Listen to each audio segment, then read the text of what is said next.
Hi everyone, my name is Jackson Roth, and today I am presenting my vision for the Digital Community Relations Director and Head of Marketing position at Interscope Records, a place I would love to work at, a place I would love to end up.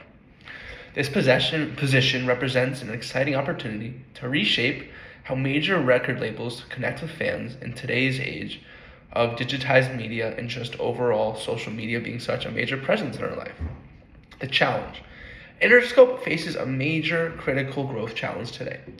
Maintaining cultural relevance amongst Gen Zers and millennials and their audiences is something that is increasingly fragmented across digital platforms and is something that is getting harder to do every single day. While Interscope has an incredible music artist roster with the likes of the Rolling Stones, Kendrick Lamar, SZA, the list goes on, the company must evolve beyond traditional promotion to create direct and authentic relationships with fans in today's industry and world. The music industry is something that's forever changing, and it is something that these labels and record companies need to realize. And a lot of them aren't realizing. A lot of them are just becoming too worried about TikTok, social media, how the artist gets portrayed versus the real relationship between the artist and the audience and the artist and the fan. I mean, the single most important thing to me in terms of my research is that after looking at metrics across Interscope's digital properties, there has been a major decline in traditional media impact over the last year and a half, 2 years. Now, why is that? Well, I think it's because people are so addicted to their phones, so addicted to apps like TikTok, Instagram, Snapchat, etc., that they forget that they can go out to a concert and truly connect with an artist and, really be there, go to a pop-up or an event that an artist is at, etc. And yeah, I just think it's something that we need to work on. After looking at, other community strategies from different competitors and other independent artists who built passionate fan bases, these other artists, yes, they use social media, but they're less social media heavy. For instance, Addison Rae and Charlie XCX were just performing at the Moody Center together. Two major TikTok celebrity artists have a very niche crowd. And I heard the concert was great. I heard it was a lot of fun. Don't get me wrong. I have a couple friends who went. I liked some of their music. But my friends who did go said that they felt no impact from the artist. They felt no relationship. They just felt like they were there with the artist. There was nothing more than that. They saw the artist perform every song that Charlie XCX performed. She left early. She finished it early. She would perform one or two songs for half the song, go to the next song. She tried to, get as much out as she could versus stopping for a second, talking to an audience, connecting with an audience, etc. The list goes on. But really, the single most important thing is that fan communities no longer form naturally around music releases. They're more intentionally cultivated now, which is fine, but I think there's a natural sensation and idea that we can, come back to, versus, these artists being forced down our throats. I think if we build these authentic relationships with an artist, and they aren't forced on us from social media, and instead they have a pop-up where they're performing and, meeting and greeting different audience members or fans, people in general, then it'll feel more real. And I think labels and companies like Interscope will improve and have a better reputation, and we'll be able to sign more artists, and we'll leave more of a everlasting legacy. Sure, obviously money's important. That's why these artists utilize social media so much, because they can make money from TikTok, posting their songs there. But at the end of the day, I think a lot of these artists care about their message and care about how they make their fans and their people feel. And the data confirms this. I mean, it's around like a 300% rise in engagement on TikTok and Instagram, Snapchat, all those different apps in terms of finding music through those apps. There's a lack of going to a concert, not knowing an artist much, and going and all of a sudden loving the artist because you went open-minded and you had no opinion. That happened to me last year. I went to a Noah Kahan concert, actually at Austin City Limits. I had never listened to his music before. I knew anything about him, and I loved it. 3 months later, I saw him in Copenhagen, Denmark, when I was studying abroad. To me, that was so real and so true and authentic. Just going to an artist where I've seen, I know all their music just because of Instagram. I just feel like there's a lack of uniqueness and a lack of authenticity and feel to that, at least for me. Now, when I think of objectives, I mean, there's a plethora of different objectives we can get to. Community growth objective. If I was head of marketing and digital relations at Interscope, community growth is something that I would definitely focus in on and lock in on for sure. I mean, it's so important to think about the community of different artists. So many artists are so unique, and they need to really have a certain audience to grow, and they need to kind of hit a certain spot.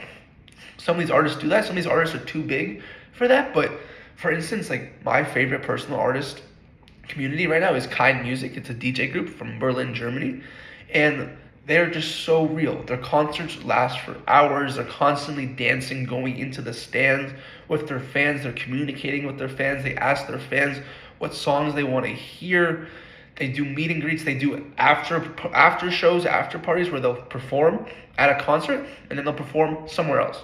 That's real. That's community growth. And that's a major objective that I would really try and follow through with and go after if I was given the position at Interscope Records.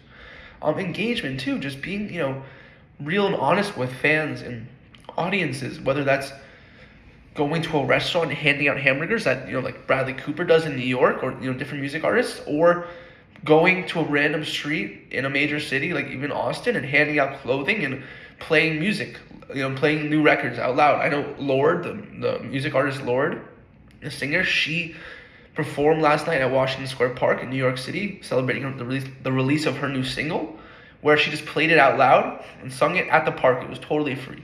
That's amazing. It was packed. If you look it up, and look at pictures, it looked like an amazing experience. It looked real, and it looked, like something that other artists can really do and be a part of if they want to. Now, in terms of strategy, I mean, the major strategy is, community first, artist development second. I think that is just so important. I think artists can't really grow unless they have a community behind them. Obviously, you put your music out and you have a certain feeling, a certain vibe, and you get that original audience score, that original fan base. But if you really focus on the community first and your development second, I think it leads to a very genuine relationship. Obviously, focus on the music, don't get me wrong. But these artists are focusing on the music anyway. You know what I'm saying? Like, to really connect with the fans and realize that these fans feel the sympathy and empathy that the artist is going through, I think that'll lead the artist to make better music.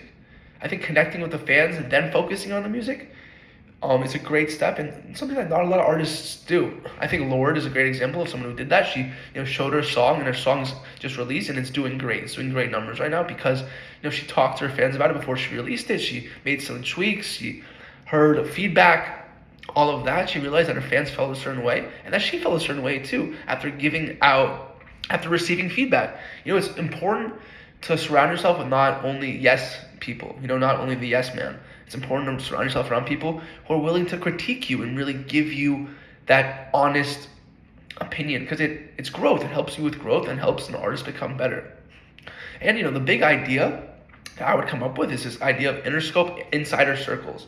Creating true relationships and even specialized fan bases for those true diehard fans.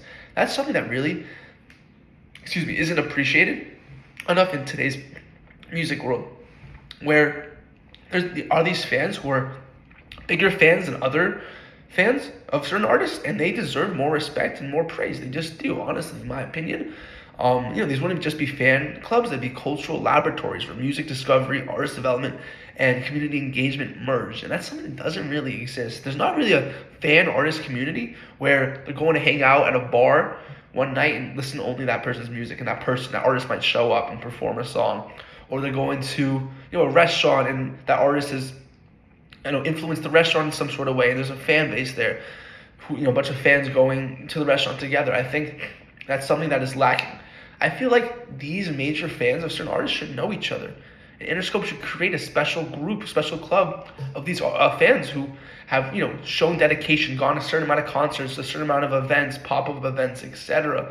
They deserve that specialized experience. I really do think that. And one way we can go about making that Interscope insider circle is by applying different tactics. And one way by doing that is by using Discord. I mean, Discord is such in advanced and unique technology in today's world, and it really connects people.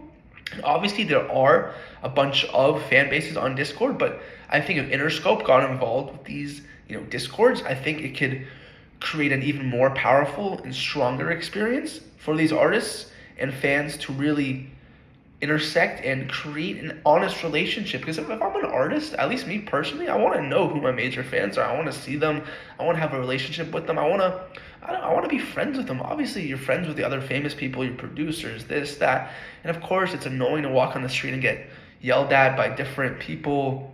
Oh, can I get a picture of this, that? But being real and honest with your fans is so important in my opinion. Another tactic is, community driven release campaigns by, asking the community, these super involved fans to, get involved in potentially artwork selection, merchandise design, track list feedback, etc. And there's so many different ways to implement this. The first couple months could be, building a digital infrastructure for community spaces. And as we get more and more into it, finding out who the fans are, then as you get into, a few months in, months 3 or 4, you actually launch the Discord and you begin, weekly artist community touch points. You can create different situations like that. And as you get even further in, 5-6 months into this idea, even a year, you can really apply learnings across additional artist rosters and, introduce merchandise, co-creation opportunities, stuff like that. Expand to additional platforms that aren't just Discord. Do more in-person things as well. There's just such a wide variety of things that you can do to really stand out and feel like you genuinely connect and connect with an artist. It's something that Interscope, and if given this position, I would love to be a part of and could do and create this awesome experience for these artists and fans. And one way to report this, based off our metrics or whatever, we'd look at the community growth, we'd see engagement metrics, we'd look at how big these certain fan, inner circle fan groups or fan clubs are doing. Look at those numbers, ask the artists how they felt about relating to, new fans, creating relationships with fans, etc.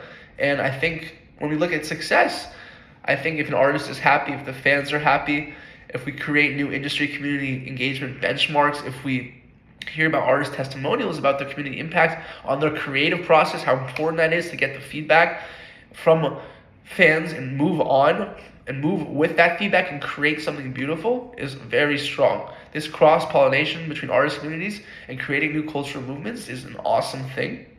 And I don't know, I just think the big swing is nothing short of redefining the relationships between major labels, artists, and fans. It could really transform Interscope from a traditional record label into a community-powered cultural platform. And when this, Smith changes the world about, truly creating these authentic relationships, we will really feel and see fans directly supporting artist development and caring about the artist beyond their art, and more as a person, and watching these friendships evolve. And I think it can make the music industry so much more dynamic, more special, more unique. And it can create more sustainable careers and authentic connections. Maybe a fan provides great feedback, all of a sudden that fan is working with an artist, helping them produce, helping them give out ideas, etc. The list goes on. But this is a position that I'm passionate about. If you cannot tell, I would love to work in music potentially as I get older. Obviously, I'm just looking for a start at this point. But thank you for your consideration. And I'm excited about this strategy could transform Interscope's approach and overall just my personal career and growth. Thank you.